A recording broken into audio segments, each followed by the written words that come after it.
Muy bien, pues seguimos aquí. Quiero hablar un poquito de la gobernabilidad del presidente electo Abelardo de la Espriella. El Congreso que quedó elegido el 8 de marzo. Tenemos que el nuevo presidente no solo llega a negociar, no solamente llega a gobernar, llega a negociar también.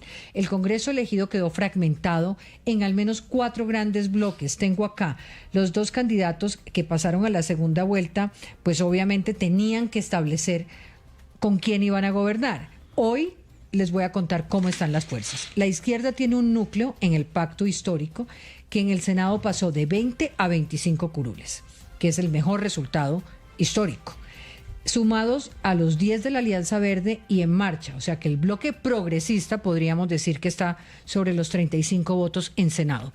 La derecha suma fuerzas en el Centro Democrático, que creció con 13 a 17 curules. El Conservador con 10, Cambio Radical con 7 y Salvación Nacional con 4. O sea que ese bloque totaliza 38 votos, suficiente para bloquear iniciativas, pero insuficiente para aprobar reformas sin aliados. En el centro están los votos que creo yo definirían la gobernabilidad. Partido Liberal con 12, la U con 8, Ahora Colombia con 5. Esos 3 partidos suman 25 senadores que no se han comprometido o que más o menos están ahí como esperando a ver con quién siguen. Así que, doctor Chacón, doctor Gálvez, empiezo por este lado de la mesa y luego voy con ustedes. Laura Bonilla empezaba. Yo tenía... O sea, ¿podría uno decir listas que Abelardo de la Espriella, el presidente de la Espriella, enfrenta a un Senado donde la izquierda tiene una bancada más fuerte? Sí, pero... y depende mucho de la negociación. Yo tengo las cuentas, digamos, en total en el Congreso. Yo tengo una especie de base dura, de piso duro para Abelardo de la Espriella de 72 congresistas. Eso sumando los votos duros de Salvación Nacional, de Cambio Radical, de Creemos y del Centro Democrático, que pueden constituir, digamos, un piso duro importante de 72. Tengo entre el pacto y Alianza, pues el Partido Verde, Alianza por la Vida. Además, no todo el Partido Verde, digamos, va a estar necesariamente con la oposición, aunque se declaren, pero tengo 91 de base en eso. Y la negociación en ambos, en Congreso junto. Y el bloque de negociación es más o menos de 89 congresistas, con ventajas para el electo presidente Abelardo de la Espriella, y es que son liberales, conservadores y partido de la U. Tradicionalmente, liberales, conservadores y partido de la U, el primer año siempre se declaran como partidos de gobierno, usualmente. Entonces, se puede esperar que ese bloque de 89, al menos una gran parte de ese bloque se declare como partido de gobierno, con lo cual el presidente de la Espriella tendría en ese periodo de luna de miel en el Congreso garantizada gobernabilidad, por ejemplo, incluso cuando si tiene propuestas del tipo de declaratoria o de solicitud de poderes excepcionales, etcétera. Yo estoy muy convencida de que tendría el Congreso a su favor. Un minuto porque voy con el secretario de Seguridad de Bogotá, César Restrepo. Queríamos saber cómo está la situación en la ciudad, cómo evoluciona la movilidad, cómo evoluciona el orden público. Secretario. Aló. Buenas noches, Diana, ¿cómo está? ¿Cómo le va a usted? Muy bien, muchas gracias. Cuénteme. Cuéntenos usted a nosotros. ¿Tenemos algunas aglomeraciones, pero tenemos todo en tranquilidad en Bogotá, o hay algún punto de la ciudad donde tenga que hacer presencia la fuerza pública? No hay vandalismo, ni enfrentamientos, ni confrontaciones, ni tomas a esta hora. Hacia las 5 de la tarde hubo aglomeración de personas en la Plaza de Bolívar y en el Museo Nacional, que sumaron 600 personas, y esas 600 personas se movilizaron desde las 5 de la tarde hacia Corferias por la calle 26. Por esa razón, de manera preventiva, cerramos estaciones de Transmilenio para prevenir cualquier afectación, y eso es en lo que estamos ahora. Entonces hay una afectación de movilidad sobre la calle 26, pero en general la ciudad está en tranquilidad y no hay ninguna afectación. Muy bien, gracias, secretario. Entonces tenemos tranquilidad. Sigo yo aquí con Congreso de la República, gobernabilidad, Camilo. No, yo coincido en que el primer año el presidente electo va a tener gobernabilidad. Los partidos que funcionan con maquinaria y que no tenían ni siquiera candidato presidencial, la U, el Partido Liberal, los conservadores, todos ellos pues se van a movilizar y son partidos institucionalistas, se dicen ellos, para subirse el ánimo. presidencialistas y clientelares, lo decimos con manera más clara, transaccionales. Entonces, pues obviamente en la primera etapa el presidente va a tener gobernabilidad. Después veremos si el presidente cumple o no cumple. Ahora, esa gobernabilidad pasa por un primer cambio importante de discurso del presidente que hasta esta mañana o ayer salía diciendo que el Congreso o se ponía a jugar a favor del país y le aprobaba todo lo que él quería, o él iba a asumir el estado de opinión porque él iba a llegar con un mandato fuerte de la población. Y no pasó. Entonces me lleva al segundo punto, que es el presidente va a tener que cambiar ese discurso si quiere tener gobernabilidad en el Congreso, y lo donde no va a tener gobernabilidad o va a tener una gobernabilidad mucho más compleja es en la calle, porque efectivamente, como lo decía Javier hace un momento, lo anunció el candidato Iván Cepeda, el pacto histórico está dispuesto a hacer valer y defender en la calle lo que ellos consideran son las conquistas más importantes para la izquierda en estos 4 años, y por lo tanto la gobernabilidad del presidente de la República no pasa solamente por el Congreso,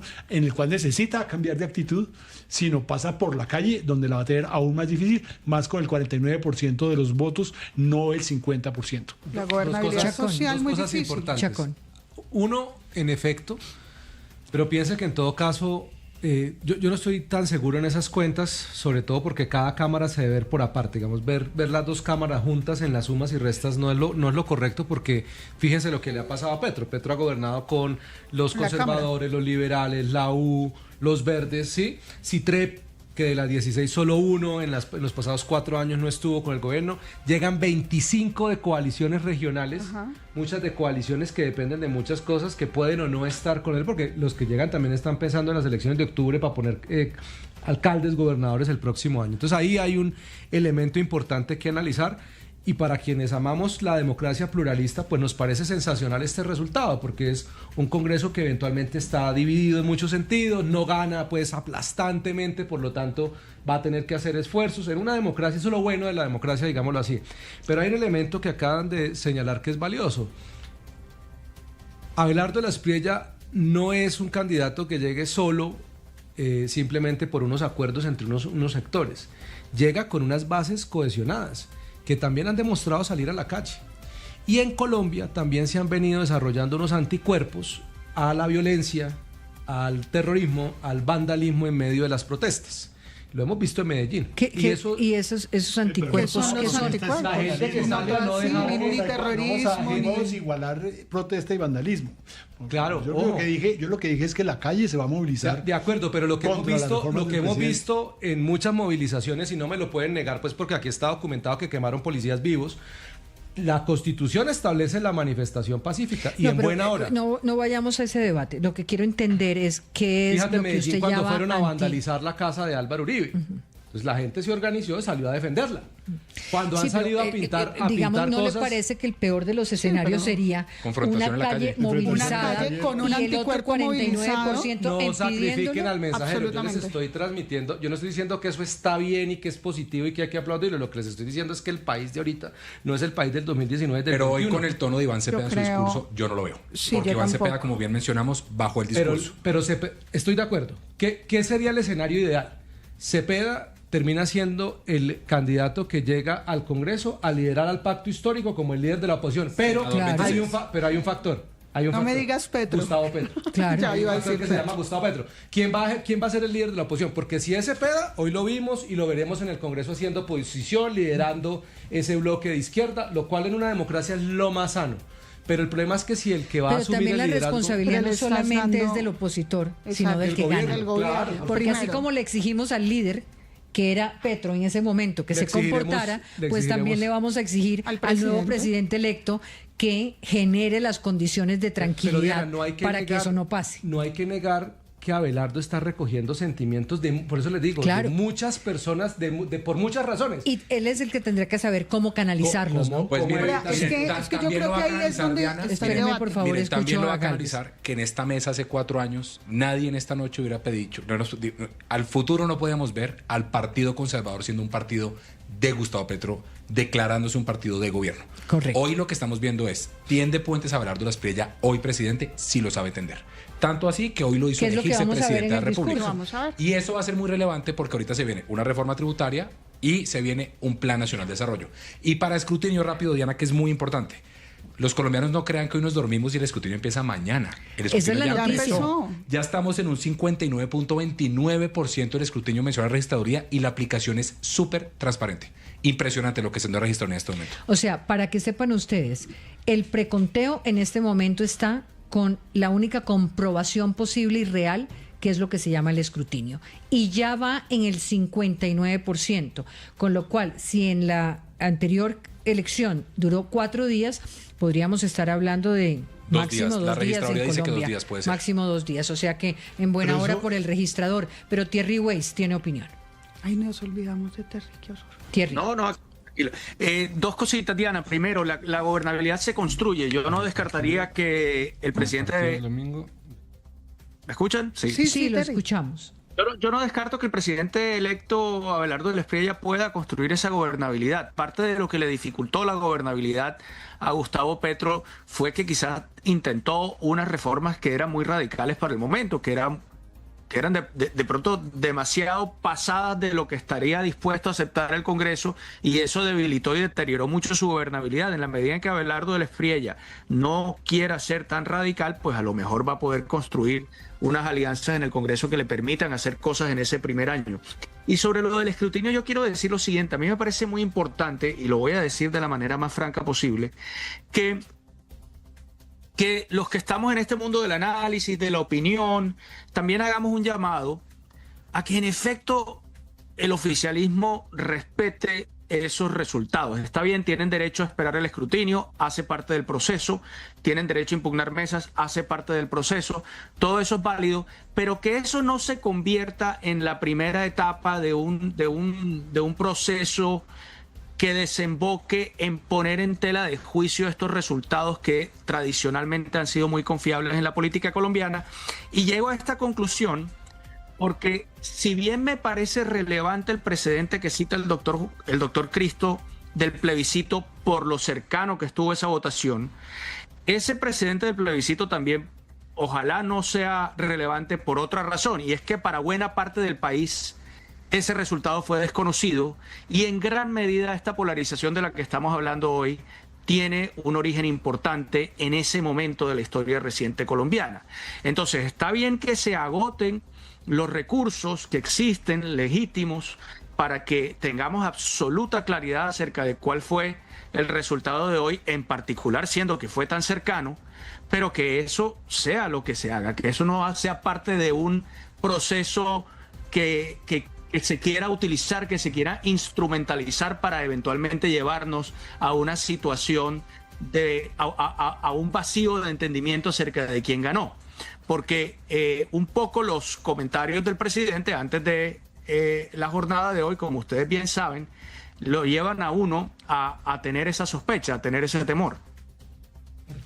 Pues me parece que toca usted un punto muy sensible y muy importante, y creo que por lo menos desde estos micrófonos y en el diario El País ha quedado claro que el presidente electo hoy de Colombia es Abelardo de la Espriella, pero también reconociéndole a Iván Cepeda que haya reconocido los resultados del preconteo, que lo dan como ganador, que dan como ganador a su rival, esperando que lo vinculante se dé con el escrutinio. Camilo, usted comentaba, ¿sí será posible el escrutinio?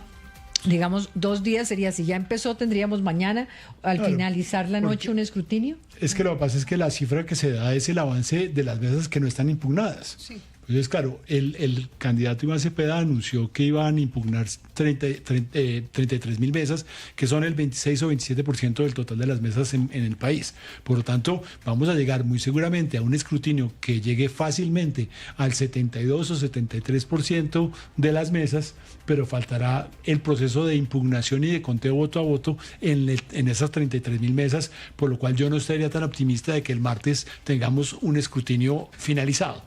Eso me parece que es distinto. Yo quería señalar otra cosa que estábamos hablando aquí con Javier, y es que yo creo que nosotros tenemos que llegar a reconocer que nuestro país no está polarizado, está dividido. Sí. Esto es una cosa mucho más profunda que una polarización. Y cuando uno mira los resultados departamentales, en la mayor parte de los resultados regionales hay unas diferencias enormes. O sea, este resultado tan apretado que estamos viendo a nivel nacional no es lo que pasa, lo que están viendo en las regiones. Las regiones donde ganó Iván Cepeda, ganó en el 58, 60, 62%, en algunas hasta el 70%. En las regiones como Antioquia, lo señalábamos antes, donde ganó el candidato, el presidente electo Abelardo de la Espriella, ganó con un amplio margen. Bucaramanga, el Chocó, el Cauca, Nariño, todas esas regiones las ganó Iván Cepeda de lejos. Entonces no es cierto que el país esté, o sea, la división del país es una división que es no solamente política, sino también geográfica de una manera muy radical. La única ciudad de las importantes que yo vi que tuvo, no he mirado todos los resultados, pero la única que se salva de esa que tiene una polarización, ahí sí partida en la mitad, es Bogotá, donde el resultado fue 52-48. Caquetá. Sí. Caquetá, no, pero la diferencia en Caquetá, perdóneme. ¿Cuánto tienes tú en Caquetá? Tengo una diferencia en Caquetá, sí, exactamente, que es impresionante. Diana, estoy hablando con la registraduría y menciona que 698 votos es la diferencia en Caquetá. Eso es nada. La registraduría quiere que los colombianos tengan una reconfirmación, si es el término, por medio de escrutinio, antes del partido de Colombia el martes a las 9 de la noche. Y así será. Estamos seguros que la registraduría lo va a lograr. Perdón, pero volviendo al tema de Caquetá, estoy viendo los resultados. Es cierto, el margen en número de votos es muy pequeño, pero en porcentajes, en Caquetá, el pacto histórico de Iván Cepeda ganó con el 64 con el 48.97%. No, perdón. Tienes toda la razón. Toda la razón, fue un voto finish, casi Caquetá. A ver, sobre la gobernabilidad y demás, y dando un poco como más de contexto internacional, yo creo que una cosa que ha demostrado también Colombia es la suma de lo que ha ocurrido en muchísimos países, de que la oposición se impone al partido, al gobierno, pero yo creo que es la primera vez en muchas elecciones que no creo que deberíamos hablar de un castigo al gobierno. Es decir, se puede hablar de un castigo quizás a la figura presidencial, pero con un margen de diferencia tan pequeño y con una votación tan masiva como la que ha tenido Iván Cepeda, creo que no se puede hablar de castigo a las políticas del gobierno.